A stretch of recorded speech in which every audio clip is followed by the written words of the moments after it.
Bon, the free-range parent in suburban neighborhoods across the country. This parent still lets their kid walk to school alone, bike to a friend's house, or ride the bus without an adult in sight. For them, independence isn't a compromise, it's the whole philosophy. This traces straight back to their own childhood. Gen X came of age as the original latchkey generation, kids who let themselves into empty houses because both parents worked and after-school childcare wasn't widely available yet. Historians describe them as one of the least supervised generations in modern American history.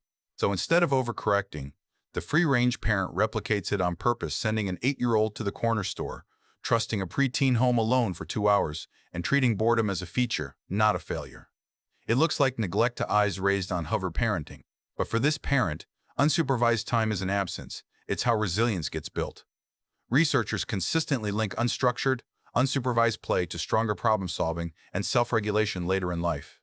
The empty house that once felt like neglect became, for this parent, the blueprint for confidence. 2. The helicopter parent in the same generation, sometimes the very next household, a different instinct takes over completely. This parent hovers tracking, checking, rarely more than a phone call away. It's the direct reaction to that same latchkey childhood. Therapists who study Gen X describe helicopter parenting as the deliberate opposite of what these parents live through, a way to make sure their own kids never feel the loneliness of an empty house after school. Location sharing stays on. Friend groups get quietly vetted. After school hours are scheduled down to the half hour so a child is never alone for long. It isn't driven by distrust of the child, it's driven by an old, unresolved memory of the parent's own unsupervised afternoons.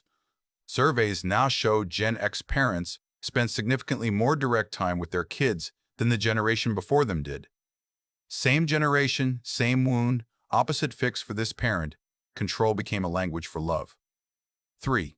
The snowplow parent in school pickup lines and parent-teacher email threads. This parent is already 3 steps ahead of any obstacle. Where the helicopter parent hovers, the snowplow parent clears the whole road before the child even reaches it. The term was coined by a high school teacher to describe parents who plow away every source of friction, a bad grade, a tough coach, an awkward conversation before their kid ever has to feel it. This includes calling the teacher about a grade before the student does, rescheduling a test the child could have rescheduled themselves, and stepping into a group project one email at a time. It reads as devotion. However, researchers studying overprotective parenting found the opposite outcome. Kids raised this way often develop weaker coping skills and less resilience, not more. The very obstacles being cleared are, developmentally, where problem-solving gets built, remove them consistently enough, and the skill never fully forms. The snowplow parent isn't failing to protect their kid, they're protecting them from something children were always supposed to survive on their own. 4. The tiger parent behind closed doors, hours of practice, tutoring sessions, and report cards read like scorecards. For this parent, achievement isn't encouraged, it's expected. The term entered the mainstream through a 2011 memoir describing a strict, high-demand parenting style, discipline over comfort, practice over free time, and grades treated as a direct reflection of the parenting itself.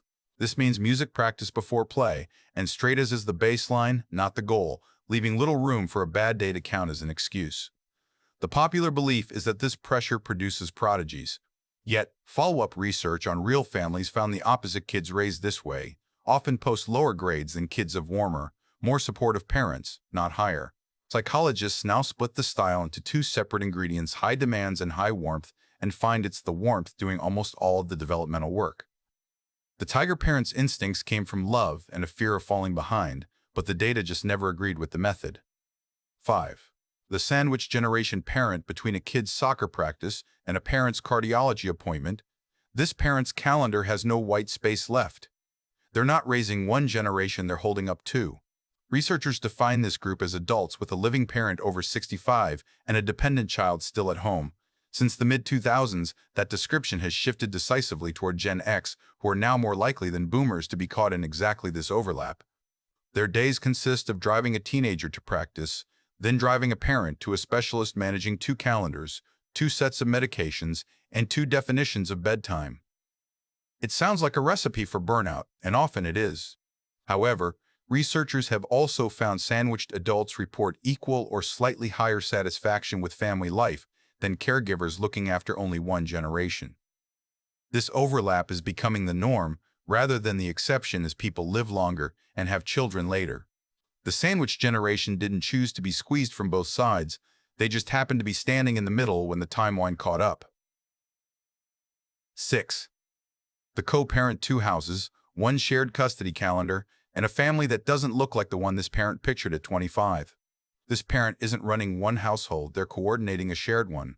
Gen X was the first generation for whom divorced parents became statistically ordinary rather than unusual, and that early exposure shaped how many of them approach their own splits less as a moral failure, more as a logistics problem worth solving well. This approach relies on custody schedules built around school and holidays, text threads with an X kept focused only on the kids, and a step-parent folded carefully into a routine that already exists. The assumption is that a split home always costs the child something. Family researchers instead find the strongest predictor of a child's well-being isn't whether the parents divorced, it's whether the child feels securely connected to the adults in both homes. Blended and step households are no longer the exception in American family structure. They now make up a significant share of families with children.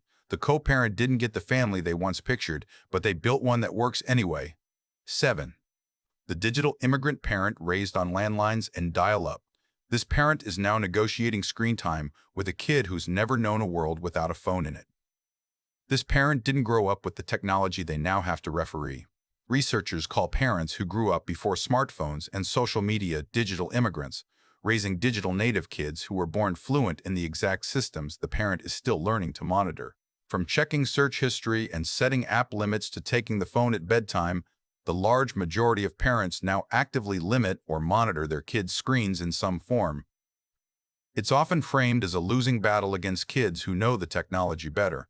But the same research shows a parent's own screen habits predict a child's screen habits more strongly than any rule ever does.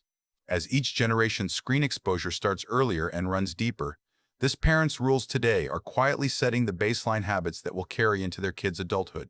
The digital immigrant parent will never fully speak their kid's native language, but they're still the one setting the house rules for it. 8. The boomerang kid parent, the nest that emptied a few years ago just got a little fuller again. This parent planned for an empty house, but they got a returning one instead. Nearly half of parents with adult children now report a child has moved back home at some point, usually not from a lack of ambition, but because of housing costs, student debt, or wages that haven't kept pace. This reality means a grown child back in their childhood bedroom, a grocery bill quietly absorbing one more adult, and a retirement fund occasionally dipped into to help them get back on their feet. The old narrative was that this meant something had gone wrong. The newer one, from parents actually living it, is that it's becoming a viable financial strategy, a way to save for a down payment or ride out a rough job market, not a failure to launch. As housing costs keep outpacing wages, researchers expect multi-generational living to keep expanding rather than fade back to the old normal. The boomerang kid parent didn't fail to launch their child, they just built a runway with a return lane. 9. The dolphin parent, somewhere between the tiger parent's discipline and the free-range parent's hands-off trust, a quieter approach has been gaining ground. This parent isn't defined by one extreme, they're defined by balance. The term comes from a psychiatrist's parenting framework built explicitly as a middle path, firm on the things that matter, flexible on everything else, prioritizing a child's internal motivation over outside pressure or total freedom. This means enforcing clear boundaries around safety, honesty, and effort, while maintaining genuine flexibility around hobbies, friend groups, and how a bedroom gets organized. It sounds like the obvious answer, which is exactly why it's rare. Staying in the middle takes far more constant judgment than defaulting to one fixed rule ever does. Developmental researchers consistently link this balanced, authoritative approach to some of the strongest long-term outcomes across academic, social, and emotional measures. The dolphin parent didn't invent a new idea, they just refused to pick a side. 10. The multi-generational parent, one house, a returning adult child upstairs, an aging parent in the guest room, and a teenager somewhere in between. This parent isn't just one type from this list, they're all of them, depending on the day. Housing data shows more Gen X households now include 3 living generations under one roof than at almost any point in recent decades, with adult children moving back in even as aging parents move in the other direction. Their daily life requires being free-range with the teenager, hands-on with the aging parent, and quietly renegotiating rent and rules with the 26-year-old back in their old bedroom, sometimes all on the same afternoon. It looks chaotic from the outside. From the inside, however, it's often described less as a burden and more as a return to how families worked before modern housing trends isolated us.